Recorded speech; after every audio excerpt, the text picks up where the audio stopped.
Hey guys, what is up? This is Cody for xCodeh. How's it going today? Hopefully everybody watching this video is having yourself a snazzy day. Let me know in the comments down below where you're watching the video from, inside or outside of the United States. I always love to know. A story that I told 2 videos ago, Stuck in the Mud, had me thinking about what are some other wild stories that I have involving the redneck friend, and this was probably one of the craziest, if not the craziest. But before the story starts, I want to thank today's video sponsor. Huge thank you to Ridge Wallet for sponsoring this video, a product I personally use. It holds up to 12 cards and it has a cash strap on the back. There's over 30 styles for you to choose from, 50,000 5-star rating reviews with a lifetime warranty, RFID blocking technology so all those digital pickpocketers bumping into you aren't going to get your information. So if you're looking to get rid of that bulky old man wallet in your back pocket, check out ridge.com/xCodeh and you get 10% off. Thank you again for Ridge for sponsoring this part of the video, a product I really do enjoy. You can get 10% off your order at ridge.com/xCodeh. So this story is also like a first time experience as well. This was like one of the first time, well, all right, the very first time I ever tried alcohol was like a rum and ginger ale or something. I don't know what. It was something like that. Hopefully that's the right drink. I'm not sounding like an idiot, but it was like Captain Morgan's or something. I remember going outside in the dead of winter and feeling like warm.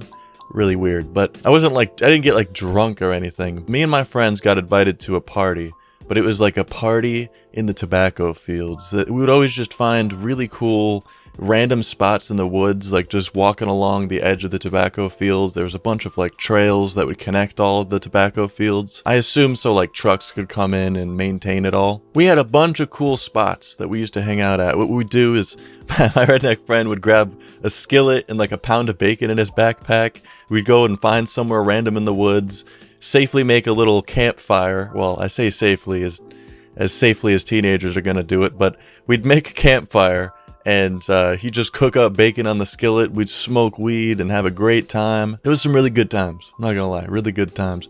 The trek out to his forbidden campsites was sometimes like the equivalent of beating Halo 2 on Legendary. I'm talking like trekking miles in the woods for this super cool spot that was pretty much the same as the last one. But anyways, it was fun. It was a good time. We had nothing else to do at this age, man. Literally any activity was something to do, which was better than sitting around doing nothing, sitting inside watching American Dad or something. So we got invited to a party that was taking place in one of the tobacco barns, which I don't think exists anymore, probably for the better, because they were all abandoned, hadn't been used in I don't know how long. Like the walls were kind of looking shitty with holes in them. There'd been a couple of them that actually just collapsed. So I think at some point in the last couple of years, they demolished them all and put up a bunch of solar panels. I don't know what they did, but they basically took them all down. But at this time, they were still up, and we'd go in there occasionally, especially in the winter time, because the wind would be ripping through. But when we were in this barn, it was pretty chill. It was just like a place, like a shelter to go and smoke. And occasionally, we would have a couple fires in there, because there was wooden pallets hanging around all around the barn. But I'm getting ahead of myself here because this isn't how the story starts. Story starts, we meet up with a couple people and he pulls out a bottle of Jägermeister, which I've never tried before at the time. This was like I said, one of the first times I ever drank whatsoever. I remember thinking it looked so weird because the liquid was so thick, but we ended up walking way past the tobacco barn, which is, the second part of the story. Going deep into the woods, going over this creek, making this fire. There's like 5 or 6 people already there. It was really cool, man. It was a really chill time, smoking weed, smoking cigs around the fire, and then he's passing around the Jaeger bottle, and it gets to me, and I'm like taking a sip, and it's like, I fucking hate licorice, dude. I think that's what it tastes like. I haven't had it since this day, man, because it's just like, it was like really sweet alcohol. I didn't really like it that much. I remember taking maybe 2 or 3 shots, getting a little buzzed. I was a pussy about it. I'm not gonna lie, dude. When it came to alcohol, I've never really been like, all right, let's get blackout drunk. Like, I think the most drinks I've ever had in a day was 6. Like, I just don't like pushing it to the limit, man. I'm more of like a 2 or 3 beer kind of person. It was important to put that beginning part of the story in the video. of smoking weed around that fire. Everybody's getting drunk because everybody around the fire besides me was finishing the bottle. This bottle was done because it happened to be one of my buddy's birthdays, so he was trying to get wasted, dude. I think someone else there had like a bottle of Wild Turkey 101. That shit is super strong. So after all the alcohol has been consumed, we decided to go up to one of the barns because it was getting kind of cold. It was getting nighttime. It was getting towards the winter. It wasn't like January winter fucking breeze that's gonna pierce through your bones, but it was probably like November or something. So when it got nighttime in Connecticut, it gets pretty fucking cold. So we mosey our way in. I love that adjective, dude. I've been using that a lot in my videos recently. We mosey our way on to the tobacco barn. We all get inside, gotta climb through this like broken door that's like this thick, so we gotta like shimmy through. And I don't know exactly whose idea it originally was. I'm not gonna sit here and take the blame because I don't remember specifically saying that, hey dude, let's start a pallet fire.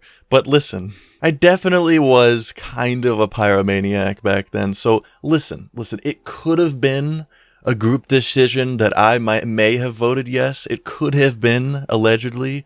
But listen, everybody's grabbing pallets. There's like 5 or 6 that we pile onto this giant pile in the middle of the inside of a fucking abandoned barn. And we light it on fire, and it gets so big so quickly. We probably could have used 1 pallet and had a sufficient fire. This thing was 0 to 100 bonfire in maybe like 5 minutes flat, dude. This thing went up so quick. The wood pallets must have never touched rain in like years, because it was like you set a Christmas tree on fire, man. It was truly just, the flames got so big, it started to hit the front, like the first set of rafters to the barn. They were getting singed. Fucking ash was going all over the place.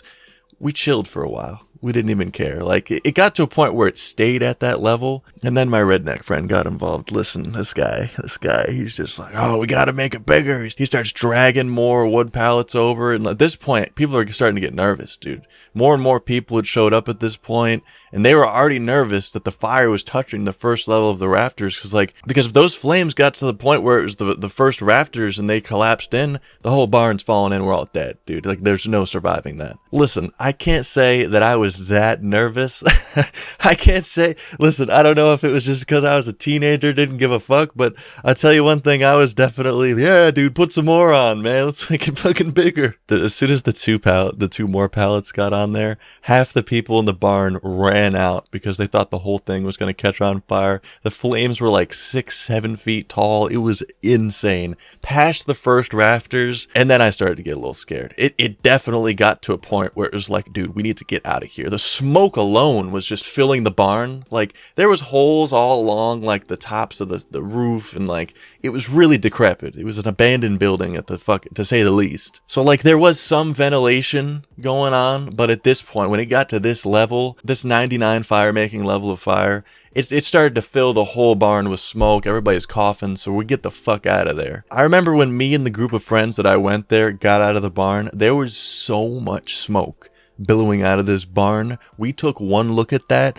got full-blown panic, dude. Fight or flight. We were running as fast as we could back to my buddy's house, running through the tobacco fields. It's like muddy, and it's so dark outside, so we can't avoid the mud spots. Like, dude, getting dirty as hell. Probably 1, 2 in the morning at this point. We're rushing back to my buddy's house, and believe it or not, there was a couple people that ended up staying back because of what I found out after this. Me and all my friends got back to my buddy's house safe and sound, dude. We were chilling, all smelling like a fucking bonfire. Honestly, it kind of matched the smell of weed a little bit, probably. I don't know if my friends' parents knew we were smoking, but we were all baked as fuck. They were drunk as hell, so I can't imagine they didn't know. But apparently, the 2 or 3 people that stuck by, this whole barn caught on fire. The whole thing caught on fire. The fire department had to go through all of the back roads at the tobacco fields, put it out, and 2 people ended up getting arrested there, dude. They stayed behind so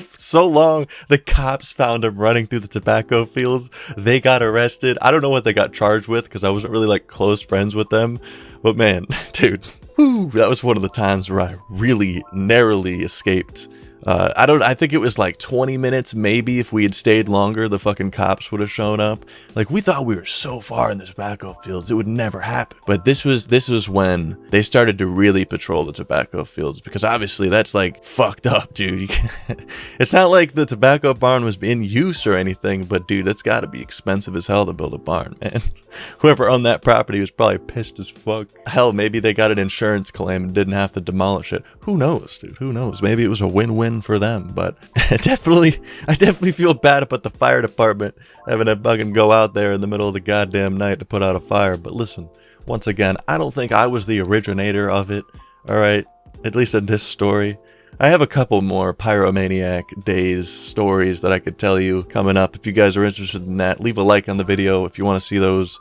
Subscribe for more stories. I appreciate everybody that subscribes. And so that was the time that me and my friends accidentally burned down a barn when we were drunk and high. Sounds like an episode of Trailer Park Boys, doesn't it? Thank you for spending the time out of your day to watch my video. I hope you guys enjoyed. Please leave a like on it if you do. It helps support and grow the channel. I hope to see you guys in the next video. Stay high, stay lifted, and stay snazzy. Peace.